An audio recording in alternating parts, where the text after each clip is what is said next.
বদরুদ্দীন ওমর বাংলাদেশের একজন প্রভাবশালী বুদ্ধিজীবী, লেখক ও রাজনীতিক। ১৯৩১ সালের ২০ ডিসেম্বর ভারতের বর্ধমানে জন্ম নেওয়া ওমর ছিলেন ইসলামী ভাবধারায় প্রভাবিত। তার বাবা আবুল হাশেম ছিলেন মুসলিম লীগের রাজনীতিবিদ এবং খেলাফতে রব্বানী পার্টির অন্যতম প্রতিষ্ঠাতা। পারিবারিক পরিবেশের প্রভাবেই তরুণ বয়সে ইসলামী চিন্তা চর্চার সঙ্গে সম্পৃক্ত হন। এমনকি ঢাকায় এসে তমুদ্দুন মজলিসের মতো ধর্মভিত্তিক সংগঠনের সঙ্গেও যুক্ত ছিলেন।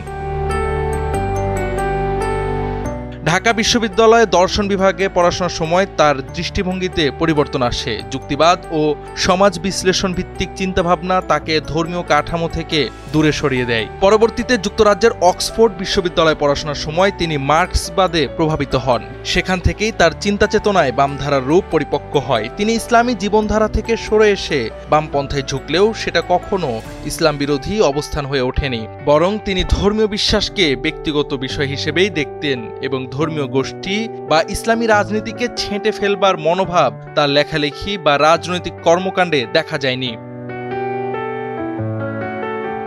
এই দৃষ্টিভঙ্গি থেকেই তিনি বলেছিলেন জামাতে ইসলামী কিংবা হেফাজতে ইসলামকে সাম্প্রদায়িক বলাটা বিভ্রান্তিকর, কারণ তারা রাজনৈতিকভাবে ধর্মীয় হলেও তাদের কর্মকাণ্ড সরাসরি সাম্প্রদায়িকতার চর্চা নয়। আবার হিন্দু সম্প্রদায়ের ওপর হামলাগুলোকে তিনি রাষ্ট্রীয় ও সামাজিক দুর্বৃত্তায়নের ফল বলেই দেখেছেন, ধর্মীয় উগ্রতার প্রকাশ নয়। অর্থাৎ একদিকে তিনি বামপন্থী রাজনৈতিক আদর্শে বিশ্বাসী হলেও অন্যদিকে ধর্ম ও ধর্মবিশ্বাসের প্রতি কটাক্ষ বা বিদ্বেষ রাখেননি। রাজনৈতিক জীবনে তিনি কখনোই সুবিধাবাদী ছিলেন না। তিনি ছিলেন পূর্ব বাংলা কমিউনিস্ট পার্টির কেন্দ্রীয় সদস্য, গণতান্ত্রিক বিপ্লবী জোটের নেতা এবং কৃষক ফেডারেশনের সভাপতি। কিন্তু এসব পরিচয়ের বাইরেও তার সবচেয়ে বড় পরিচয় তিনি একজন লেখক ও বিশ্লেষক। সাংস্কৃতিক সংকট, সাম্প্রদায়িকতা ও সাংস্কৃতিক সাম্প্রদায়িকতা নামে তার ৩টি গ্রন্থ বিশেষভাবে আলোচিত। ভাষা আন্দোলনের পটভূমি বিশ্লেষণে তার লেখা ৩ খণ্ডের পূর্ব বাংলার ভাষা আন্দোলন ও তৎকালীন রাজনীতি বইটি এক কথায় দলিল সম। বদরুদ্দীন ওমর সরকার প্রদত্ত পুরস্কার ও স্বীকৃতি প্রত্যাখ্যান করেছিলেন নীতিগত কারণে। বাংলা একাডেমি পুরস্কার বা স্বাধীনতা পুরস্কার কোনোটিই তিনি গ্রহণ করেননি। এসব সিদ্ধান্তও তার স্বচ্ছ অবস্থানের প্রতিফলন।